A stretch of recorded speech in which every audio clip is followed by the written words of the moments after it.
l'atelier Salier et Courtois-Lajusse à Dirac est un atelier qui va, face à cette architecture quasiment importée et qui vient donc, je dirais, de la Californie ou du Brésil, aussi introduire le bois, introduire, introduire la toiture à double pente et se rapprocher d'une architecture qui n'est pas du tout californienne, mais d'une architecture qui est régionale.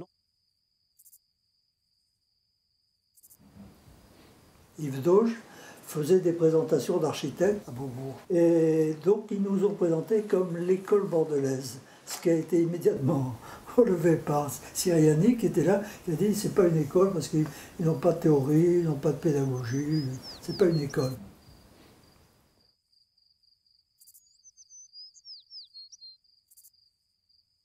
Il y avait une autre architecture qui se faisait, complètement différente de celle qui était enseignée à l'école, et qui était un lieu de référence, un lieu qui était observé par les étudiants. Donc c'est dans ce sens-là que pour moi, il faut entendre le terme d'école bordelaise.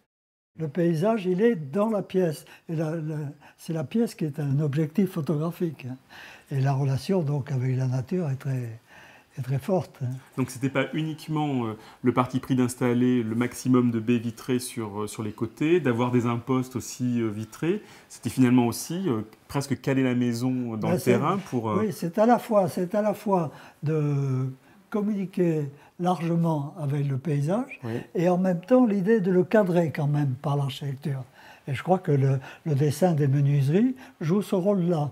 Et si l'imposte est vitré ici, au lieu d'avoir une partie pleine, c'est que ça fait partie de cette relation d'échange avec l'extérieur. Hein, le toit se prolonge, le sol souvent se prolonge, ici il s'arrête, mais très souvent on a des sols qui continuent la maison à l'extérieur. Hein.